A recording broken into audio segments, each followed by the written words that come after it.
Hello, this is Raul, and I'm sharing a portion of a one-person show called Roger Love, which is based on legendary novelist David Foster Wallace and his relentless obsession with tennis legend Roger Federer. It's a fictionalized story about a genius writer who was focused on a genius athlete. And so we picked this up about a third of the way in.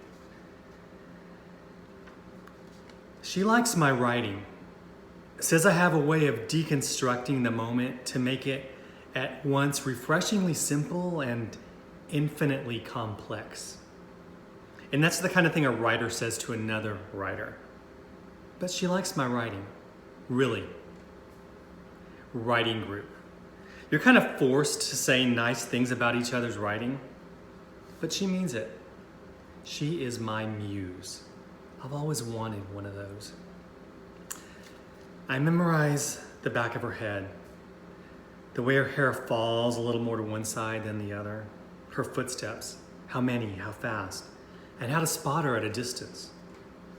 From behind, always from behind. How to not attract attention when I'm observing her in her little bubble of inspiration.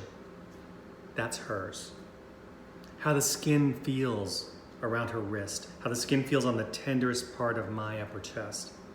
That's where it will live forever. Delicate, not florid. Script spilling her name onto my body where it belongs. Eva. When she awakens, conspicuously not in my arms, when she awakens the morning after the night it all just happened, finally, when she awakens, she mistakes my relief, my zen, for physical comfort. Just that. Things she likes. Vanilla, open windows, gardenias, Mazzy Star, yoga, old stoves. Things she doesn't like.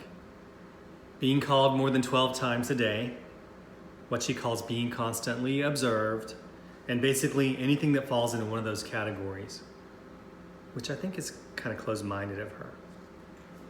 She is a 99% out, 100% in kind of thinker. She's poetic like that.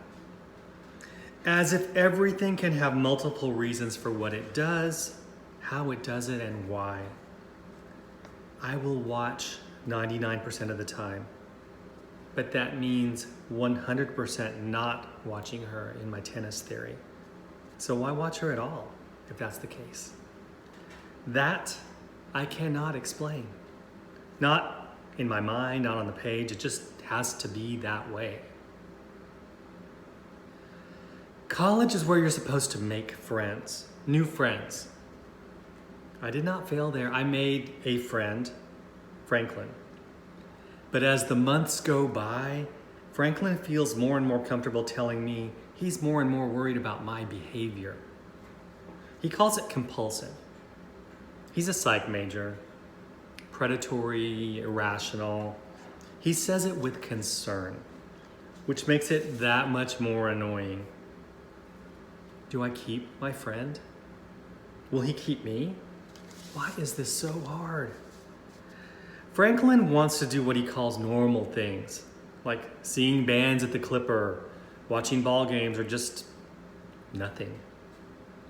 Why do I need another person to do nothing? I feel perfectly capable of doing it on my own. Because why not, Franklin says. Why not? I do not want Franklin to be friends with Eva, but I'm afraid it's too late for that. He feels the need to warn her, to calm me when I get what he calls manic. He thinks he's helping. I will keep Franklin, I will keep him, because he's nice and because he scores good weed, primo stuff, consistently, and he shares by the bowl full. Everybody says, I'm trying to cut down. Cut down, pfft. I'm trying to ramp up. Why not? Like, could life possibly get any easier than this? Sit through a mind-numbingly mundane class or two in order to earn the right to putter around for 4 more years.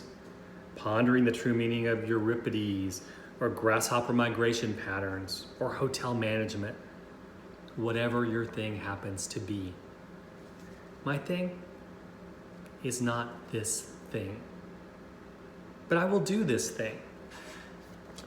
What else would I do? I am tagging the brilliant Laura Neal.